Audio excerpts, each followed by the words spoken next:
Salam, selamat malam bagi kita semuanya. Tentunya kita bersyukur atas berkat Tuhan. Pada malam hari ini kita kembali mempunyai kesempatan untuk berbakti bersama, mendengarkan firman Tuhan. Baik, untuk mengawali akan perbaktian kita pada malam hari ini, mari kita sama-sama berdoa dalam hati kita masing-masing.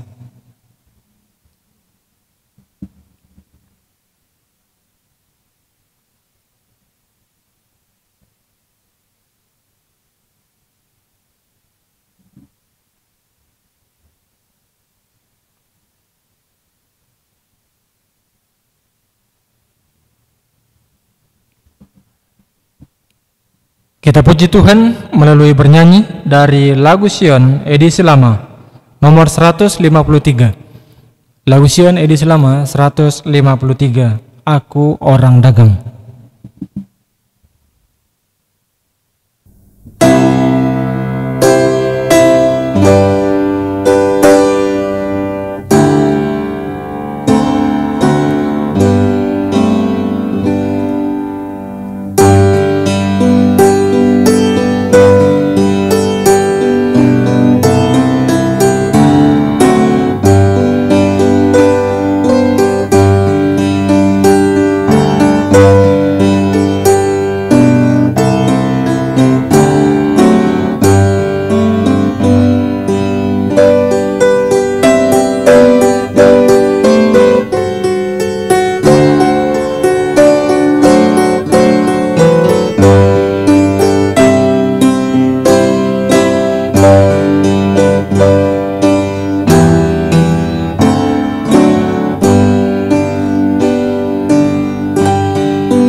Kita akan berdoa yang dipimpin oleh Bapak Pit Simanung Khalid.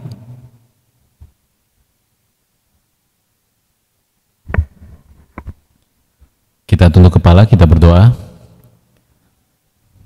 Tuhan Allah Bapa kami yang bertahta kerajaan surga, kembali kami datang ke hadirat-Mu pada malam hari ini Tuhan. Kami datang untuk mengucap syukur atas berkat yang Kau berikan pada kami di dalam pekerjaan kami, aktivitas kami, dan di dalam segala perjalanan kami. Terima kasih juga Engkau telah kumpulkan kami kembali malam hari ini, di malam perbaktian permintaan doa ini Tuhan. Biarlah Engkau penuhi kami dengan Roh Kudus-Mu sehingga kami siap untuk menerima firman yang akan dibawakan oleh Bapak Pendeta Paul Emersenzai. Berkati kiranya Bapak Pendeta Paul Emersenzai agar setiap firman yang dibawakan hanya untuk kemuliaan bagi nama-Mu saja Tuhan. Ampuni kami akan segala dosa pelanggaran kami, karena kami persembahkan ini melalui anak-Mu Yesus Kristus, Juru Selamat dan penebus dosa kami. Amin.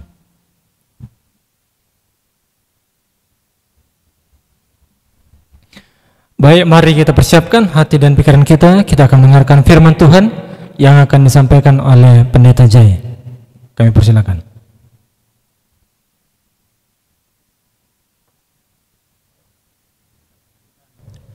Shalom saudara-saudara, selamat malam buat kita semua. Khususnya dalam malam permintaan doa ini kita patut bersyukur kepada Tuhan, karena Tuhan begitu baik. Dia tambah lagi hari-hari kita lebih dekat kepada kedatangannya. Sebelum kita mendengarkan firman Tuhan, mari kita tunduk kepala sejenak, kita berdoa. Bapa di sorga, Bapa yang penuh kasih, betapa kami bersyukur Tuhan atas kebaikan-Mu. Terlebih kesempatan saat ini kami mau mendengarkan firman-Mu. Biarlah hati kami menjadi tanah yang baik, dan urapi kami dengan kuasa Roh Kudus-Mu, agar setiap firman yang kami dengarkan akan bertumbuh dan berbuah, serta boleh kami menikmatinya melalui kehidupan sehari-hari. Ampuni dosa kami, di dalam nama Yesus kami berdoa dan mengucap syukur. Amin. Saudara-saudara yang kasih dalam Tuhan, kita patut bersyukur karena Tuhan begitu baik. Di masa yang penuh dengan wabah saat sekarang ini, bahkan kelihatannya semakin meningkat, tetapi umat-umat Tuhan tetap diberkati oleh Tuhan. Terpujilah namanya. Firman Tuhan yang mau saya sampaikan kepada kita pada saat ini, kita mau belajar mengingat sejenak bagaimana cara Yesus untuk menetapkan pengikut-pengikutnya, khususnya 12 murid. Saudaraku yang kasih, pada satu saat Yesus berjalan, dia naik ke atas bukit. Ia memanggil orang-orang yang dikehendakinya untuk menjadi pengikutnya yang akan menolong, membawakan kabar baik kepada dunia yang sudah jatuh ini. Dan waktu itu dia mengutus atau menetapkan ada 12 orang, dan inilah merupakan langkah yang pertama di mana Yesus Kristus di dalam dunia ini membentuk organisasi jemaat yang akan menjadi wakilnya di atas dunia ini. Saudara-saudara, bukan bangunan gereja yang mahal yang disuruh oleh Yesus untuk dibuat, tetapi penebus memimpin murid-muridnya kepada tempat yang disukainya, dan di dalam pikiran mereka pengalaman yang suci pada hari itu disatukan bersama-sama dengan keindahan gunung, lembah, dan laut yang ada di sekitar mereka. Sebagaimana pada perjanjian lama, ke-12 bapa itu berdiri mewakili orang Israel. Sekarang 12 rasul ini mewakili jemaat Injil itu. Pertanyaannya kepada kita ialah, mengapa harus manusia yang dipilih? Kenapa Tuhan tidak langsung suruh malaikat? Saudaraku yang kekasih, bukankah kita ini adalah manusia yang berdosa? Manusia yang berkekurangan? Kita melihat di sini bagaimana rencana Allah yang begitu indah di dalam penebusan, di dalam penyelamatan dunia yang jatuh dalam dosa ini.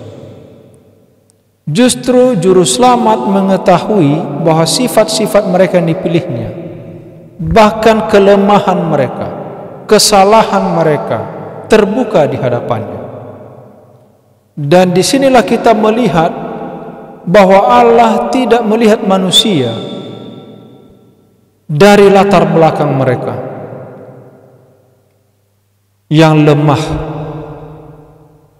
tapi Dia melihat jauh ke depan bahwa orang-orang ini memiliki satu keinginan, kerinduan, dan komitmen di dalam melakukan pekerjaannya. Saudaraku yang kasih dalam Tuhan, para rasul ini memiliki ujian, duka cita, bahkan mengalami perbedaan pendapat. Tetapi apabila Kristus tinggal di hati mereka, maka perselisihan itu pun diselesaikan. Kasih Allah yang tertanam di hati para murid ini telah mendorong mereka untuk saling mengasihi satu dengan yang lain. dan berusaha mencocokkan perbedaan-perbedaan itu sehingga membawa murid-murid ini kepada satu persatuan di dalam pikiran dan pendapat. Sebenarnya Allah mengetahui mara bahaya yang harus mereka lalui. Allah mengetahui tanggung jawab yang harus mereka pikul. Allah mengetahui apa yang sedang mereka pikirkan. Dan Yesus sendiri sebagai seorang guru, sebagai seorang bapa bagi mereka pada saat itu, berdoa semalam-malaman untuk mereka agar mereka diberikan kemenangan dan kekuatan.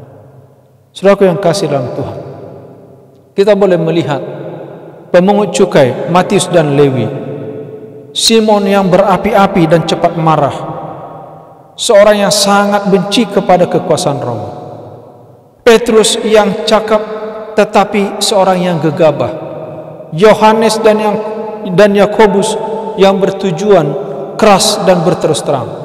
Dikenal juga mereka ini disebut dengan anak-anak guru, Markus 3 ayat 17. Kita melihat Yohanes yang mengasihi Allah, dan kita tahu bahwa juru selamat mengasihi mereka semua, tetapi Yohanes dikenal sebagai seorang yang lebih dikasihi Yesus karena memiliki sifat yang paling suka menerima. Artinya mau dinasehati, mudah untuk mengerti. Nathanael dengan sifat kekanak-kanakan, tetapi Tuhan melihat di sana ada kesungguh-sungguhan seorang yang dapat mempercayai sekalipun dia tidak dapat melihat fakta. Kita melihat Filipus, seorang yang sungguh-sungguh mencari kebenaran tapi lambat untuk mempercayai.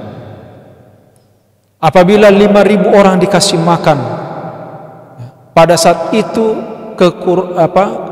Filipus rasa kurang percayanya dia nyatakan, sampai Yesus sekedar menguji, bertanya kepadanya, apa dikatakan?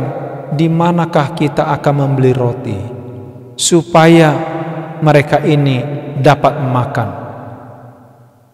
Jawab Filipus dalam Yohanes 6 ayat 5 dan 7. Roti seharga 200 dinar tidak akan cukup untuk mereka ini, sekalipun masing-masing mendapat sepotong kecil saja. Kita melihat Filipus menunjukkan keraguan, tetapi itulah yang dipanggil Yesus. Kenapa di waktu orang Yunani bertanya kepada Filipus tentang Yesus, ia tidak mempergunakan kesempatan itu untuk memperkenalkan mereka kepada juru selamat, tapi justru dia hanya pergi kepada Andreas. Filipus berpikir lambat, lemah dalam iman, dan inilah ciri murid yang satu ini yang bersama-sama dengan dia selama 3 tahun. Tetapi saudara bisa lihat apa perubahan bila mana kita membaca Yohanes pasal 14 ayat 8. Pada jam-jam terakhir sebelum penyaliban Yesus, perkataan Filipus seperti melemahkan iman. Jawaban yang kurang percaya, ia berkata, Tuhan, tunjukkanlah Bapa itu kepada kami, itu sudah cukup bagi kami. Saudaraku yang kasih dalam Tuhan, Filipus yang kurang percaya ini tetap dipakai oleh Tuhan sebagai murid. Thomas, seorang yang berhati jujur tetapi pemalu dan penakut. Thomas berkata kepada Yesus, Tuhan, kami tidak tahu kemana Engkau pergi, jadi bagaimana kami tahu jalan ke situ? Maka kata Yesus kepadanya, akulah jalan, kebenaran dan hidup. Sekiranya kamu mengenal aku, pasti kamu juga mengenal Bapakku. Yohanes 14 ayat 5 sampai 7. Saudaraku, kalau kita lihat ciri-ciri mereka ini semua, ada yang keras, ada yang pemalu, ada yang penakut, ada yang kurang percaya, suka bimbang.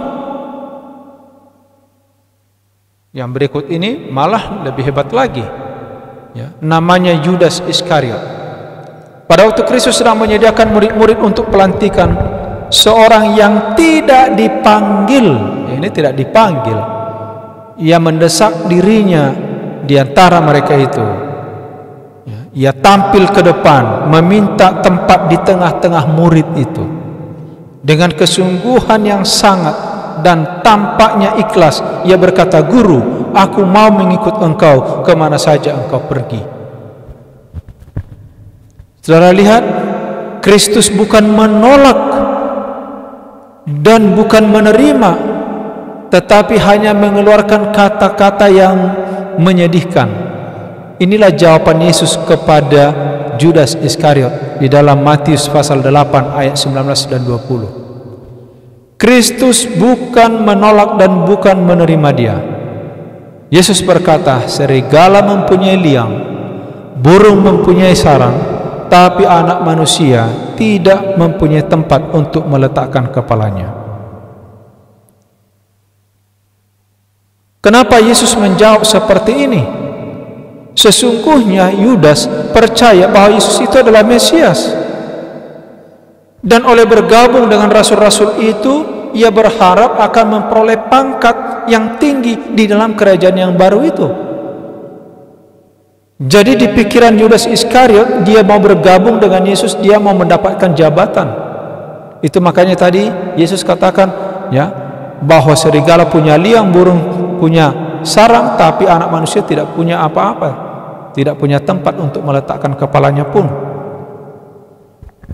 Saudaraku yang kasih dalam Tuhan, namun murid-murid ini melihat secara dunia, secara duniawi, bahwa Yudas Iskariot itu ada kelebihannya. Mereka menginginkan Yudas bergabung oleh karena ia kelihatan dapat memerintah. Dia seorang yang cakap, berkesanggupan,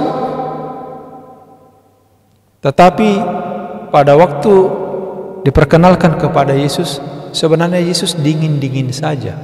Dan mereka kaget kenapa seperti itu sikap Yesus. Pada waktu itu murid-murid merasa kecewa karena Kristus tidak menerima kerjasama dari pemimpin-pemimpin Israel. Secara duniawi mereka mengharapkan kenapa bukan orang-orang hebat ini juga dilibatkan supaya, ya, mereka boleh termasyur kepada orang-orang di sekitar mereka. Saudaraku yang kasih, mereka merasa bahwa adalah salah apabila tidak dikuatkan oleh menerima sokongan dari orang-orang yang berpengaruh ini. Bukankah kita sering berpikir seperti itu? Lihat orang-orang yang mempunyai pengaruh di dalam, ya, dunia ini supaya kita mendapatkan sokongan dan dukungan. Saudaraku yang kasih dalam Tuhan, ini yang dilakukan oleh Yesus. Yudas dibiarkan bergabung oleh Yesus karena kalau ia tolak Yudas, mereka akan mencurigai kebijaksanaan guru mereka itu. Saudaraku yang kasih dalam Tuhan, sejarah Yudas ini menunjukkan kepada mereka ada bahaya pemikiran secara duniawi menentukan kelayakan seseorang di dalam pekerjaan Tuhan. Ini kuncinya. Kalau kita mau mengangkat seseorang di dalam pelayanan, jangan ukur secara dunia. Bekerja sama dengan orang yang demikian seperti ini, murid-murid akan memberikan jalan pengkhianatan kepada tangan musuh yang hebat. Dan Yesus sebenarnya membaca hati Judas. Dan boleh lihat terakhir, saudaraku yang kasih dalam Tuhan, apa yang terjadi? Justru sekarang Yudas ini, ya, memperlihatkan tabiat yang buruk, loba. Acap kali murid ini sadar bahwa tabiatnya telah dilukiskan, dosanya ditunjukkan, tetapi ia tidak mau mengaku dan meninggalkan kejahatannya. Gantinya berjalan di dalam terang. Judas memilih tinggal dalam kesalahannya. Dan jangan lupa saudara, keinginan yang jahat, nafsu yang membalas kegelapan dan kepala batu adalah kegeramannya, ya, kegemarannya, sehingga setan berkuasa sepenuhnya atas dia. Dan sebenarnya di antara 12 murid itu, kita tahu akhirnya Yudas adalah pengkhianat. Dia mewakili musuh Kristus. Saudaraku yang kasih dalam Tuhan, sekarang Yesus sedang memanggil kita menjadi murid-muridnya di zaman ini. Dan hampir tidak sabar lagi malaikat-malaikat menunggu saudara dan saya untuk bekerja sama dengan Yesus. Mereka sedang menunggu saudara melangkah dari tempat saudara untuk boleh bekerja sama dengan sorga. Dan apabila kita menyerahkan diri kita kepada Kristus dalam penyerahan yang sungguh-sungguh, perhatikan kalimat ini, malaikat-malaikat akan bersukaria karena boleh berbicara dengan suara kita untuk menyatakan kasih Allah. Saudaraku yang kasih dalam Tuhan, mengapa Allah memilih manusia sebagai wakil-wakil Kristus di antara manusia? Ia tidak memilih malaikat yang tidak pernah jatuh, tetapi manusia yang berdosa itu dipilih oleh Tuhan. Manusia yang sama dengan mereka yang akan dicari untuk diselamatkan. Agar orang-orang yang diutus ini, mereka sendiri akan diubahkan sementara berjalan membawa pekabaran itu. Dan tidak ada alasan juga bagi orang yang mendengarkan mereka untuk mengatakan bahwa orang ini terlalu jauh di antara mereka. Mereka ini adalah orang yang sama dengan kita, tetapi kenapa bisa berubah? Kenapa bisa bertobat? Kenapa bisa melakukan yang baik? Jadi saudaraku yang kasih dalam Tuhan, saya sering dengarkan, oh Yesus bisa menderita dan lain sebagainya karena dia Allah. Tetapi lupa kita bahwa dia merasakan penderitaan kita. Kenapa dia datang ke dunia ini menjelma sebagai manusia? Supaya tidak ada alasan bagi manusia untuk mengatakan, oh karena dia Allah. Dan itulah sebabnya Tuhan memilih manusia di antara manusia, supaya mereka tidak punya alasan untuk mengatakan bahwa mereka ini bukan manusia. Saudaraku yang kasih dalam Tuhan, itulah sebabnya mengapa pekabaran Injil ini diberikan kepada manusia yang berdosa dan bukan kepada malaikat. Karena dikatakan dalam 2 Korintus pasal 4 ayat yang ke-7, tetapi harta ini kami punyai dalam bejana tanah liat supaya nyata bahwa kekuatan yang melimpah-limpah itu berasal dari Allah dan bukan dari diri kami. Jadi waktu kita berjalan menyampaikan pekabaran ini, kita bukan berbicara dari kita sendiri, kita memiliki kuasa bukan dari kita sendiri, tetapi kita bawa satu pekabaran yang datang dari Tuhan. Dan Allah lah yang menjadi sumber kuasa. Kalau Yesus sendiri waktu di dunia ini, saudara, dia harus berdoa dan bersungguh-sungguh berdoa, menyerahkan dirinya kepada Bapa untuk meminta kuasa, dan kuasa yang sama yang diminta oleh Yesus untuk diberikan kepada kita sebagai pengikut-pengikutnya. Jadi saudaraku yang kasih dalam Tuhan, sekarang ini panggilan adalah kepada kita. Kita ini adalah murid-murid Tuhan. Kita ini adalah pengikut Yesus. Mari kita melakukan yang terbaik, karena di dalam kelemahan kita, di dalam kekurangan kita, Allah mau bekerja, Allah mau dipermuliakan. Oh, saya senang saudaraku, bila mana Yesus berkata di dalam kitab Yohanes pasal yang ke-17. Saya membacakan kepada kita. Kitab Yohanes pasal 17. Yesus berkata demikian di dalam doanya untuk murid-muridnya. Ayat yang ketiga, inilah hidup yang kekal itu, yaitu bahwa mereka mengenal Engkau satu-satunya Allah yang benar dan mengenal Yesus Kristus yang telah Engkau utus. Ayat 4, aku telah mempermuliakan Engkau di bumi dengan jalan menyelesaikan pekerjaan Engkau berikan kepadaku untuk melakukannya. Ayat 5, oleh sebab itu Bapa, permuliakanlah aku padamu sendiri dengan kemuliaan yang kumiliki di hadiratmu sebelum dunia ada. Saudaraku yang kasih dalam Tuhan, bolehkah kita sama-sama seperti Yesus berkata, Tuhan, permuliakanlah aku karena aku telah menyelesaikan pekerjaan yang Kau telah berikan kepadaku. Saudaraku yang kasih, ini satu dorongan bagi kita. Malam hari ini saya rindu kalau kita lihat tadi watak, tabiat dari para rasul itu, tidak ada yang sempurna. Saat yang sama, saudara juga dan saya, Tuhan mau pilih, Tuhan mau tetapkan menjadi muridnya, dan Dia mau memberikan kuasa kepada saudara dan saya. Karena itulah janjinya. Dan bila mana kita melakukan pekerjaan itu, kita mengikut jejaknya, kita boleh berkata seperti Yesus, Bapa, permuliakanlah aku, oleh karena aku juga telah menyelesaikan pekerjaan. Saudaraku, hari kemuliaan itu tiba, sudah tidak lama lagi. Yesus mau datang membawa upah kepada orang-orang yang setia.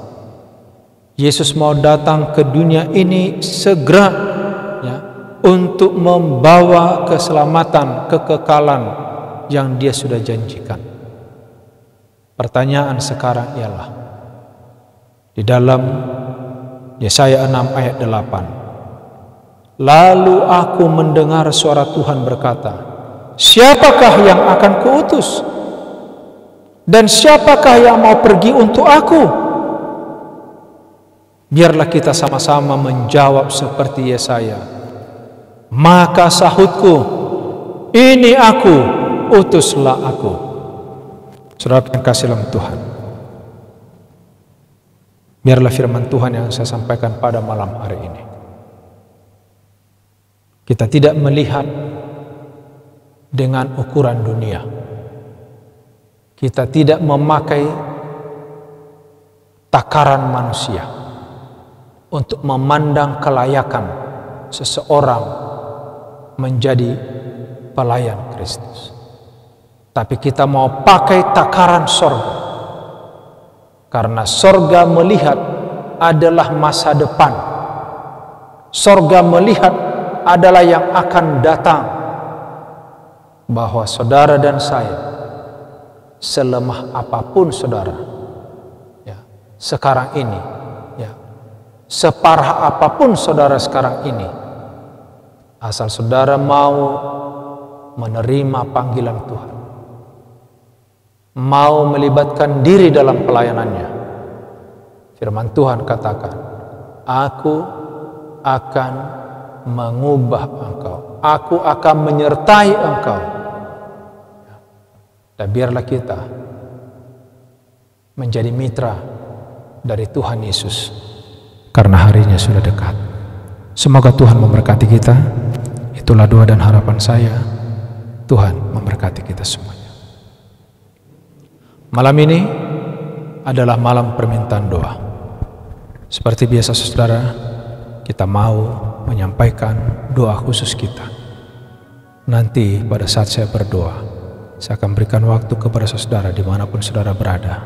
Sampaikanlah kerinduan kepada Tuhan. Mari kita bertelut bagi yang bisa bertelut dengan sikap hormat kepadanya.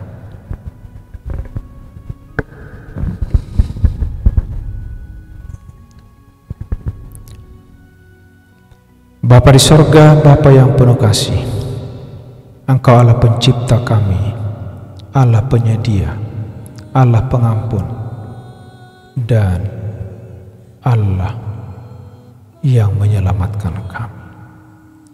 Saatnya kami mau datang kepadamu menyampaikan puji-pujian kami. Sendengkanlah kiranya telinga.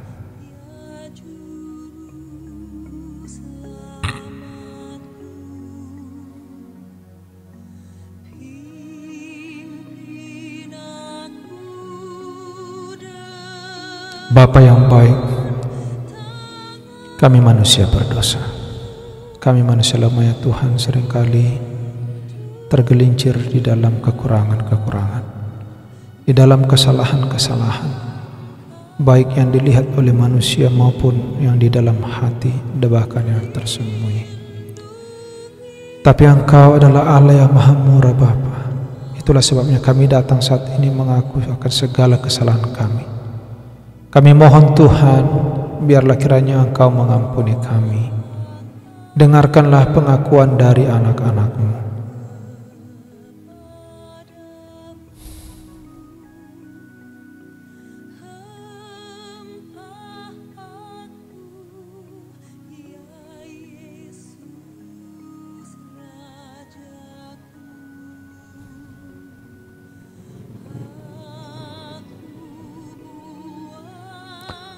Bapa, Engkau Allah yang sangat peduli, Allah yang murah hati. Saat ini kami datang kepada Tuhan memohon, berkati umat-Mu di mana saja berada, berkati firman-Mu yang kami baru saja dengarkan, berkati pekerjaan anak-anak Tuhan dimanapun mereka saat ini. Bahkan ya Bapa, bila mana ada yang sakit, ulurkan tangan-Mu yang penuh kesembuhan, pulihkan mereka. Bagi mereka yang sedang di dalam pergumulan, apapun itu ya Bapa, masalah rumah tangga, masalah pekerjaan, masalah ekonomi, dan cita-cita mereka, Tuhan, biarlah kiranya Kau berkemurahan untuk memberikan pertolongan. Hamba-Mu berdoa bagi pelayanan dan penginjilan di dalam gereja kami. Tuhan berkati, agar kami boleh digunakan oleh Tuhan sebagaimana firman yang barusan kami dengarkan, menjadi pengikut Yesus yang rela untuk melangkahkan kaki, membuka mulut kami untuk berbicara, membuka tangan kami untuk mengulurkan pertolongan kepada orang-orang yang membutuhkan, menuntun yang dari gelap kepada terang-Mu yang ajaib. Oleh sebab itu ya Bapa, kiranya Engkau urapi kami, berikan pengetahuan bagi kami, keberanian, dan juga segala keperluan, supaya kami berkecukupan, boleh kami melakukan apa yang Engkau inginkan di dalam pelayanan kami di atas dunia ini. Kami juga berdoa buat gereja-Mu, buat organisasi kami. Tuhan berkati, agar kami tetap bersatu di dalam iman, bersatu dalam kerinduan untuk menunggu kedatangan Tuhan dan juga berbagi, bersaksi kepada dunia ini. Kami berdoa untuk rencana KKR-KKR yang kami mau lakukan, bahkan semua yang sedang belajar firman Tuhan. Biarlah teguhkan iman mereka, karena Engkau merindukan keselamatan bukan kebinasaan. Sehingga pada waktu kami mengadakan panggilan, mereka dengan sukacita menyerahkan diri di hadapan Tuhan. Kami juga berdoa Bapa untuk negara kami yang sedang dilanda akan musibah oleh karena datangnya wabah virus corona ini. Tuhan kiranya campur tangan. Biarlah kiranya Engkau berikan hikmat agar negara kami ini tetap terkendali dan seluruh masyarakat merasakan kebahagiaan. Kami pada saat ini datang kepada Tuhan, bila mana masih ada yang terselip di hati anak-anak-Mu yang mengikuti ibadah ini di mana saja, kiranya Engkau sendengkan telinga-Mu ya Bapa untuk menjawab.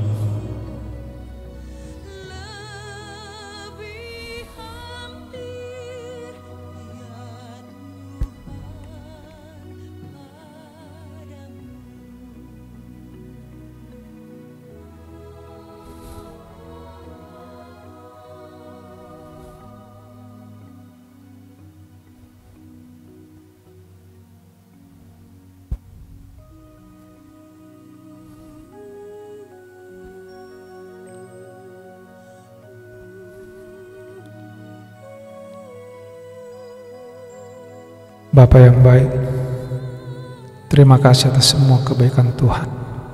Terima kasih atas rumah tangga yang Kau berikan bagi kami. Terima kasih untuk kecukupan yang Kau berikan, kesehatan, pemeliharaan yang Kau berikan bagi kami. Dan biarlah Tuhan mendengarkan juga ucapan syukur dan terima kasih dari umat-umat-Mu.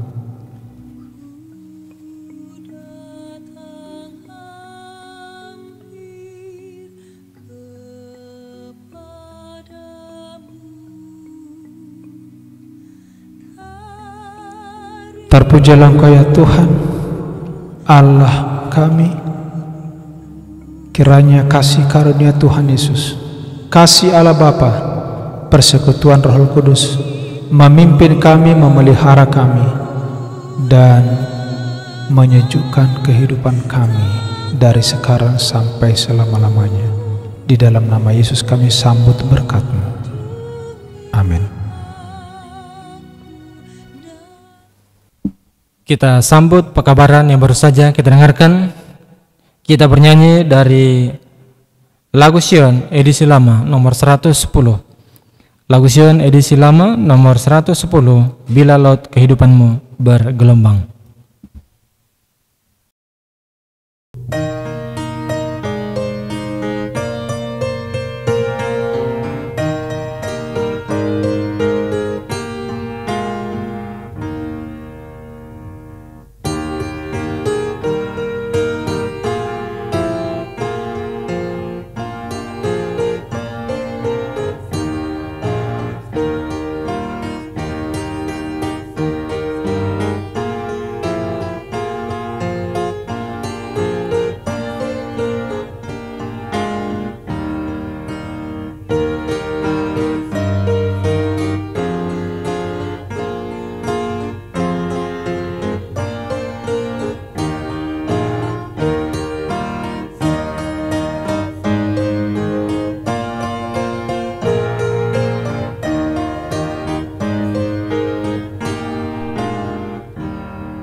Mari kita sama-sama berdoa.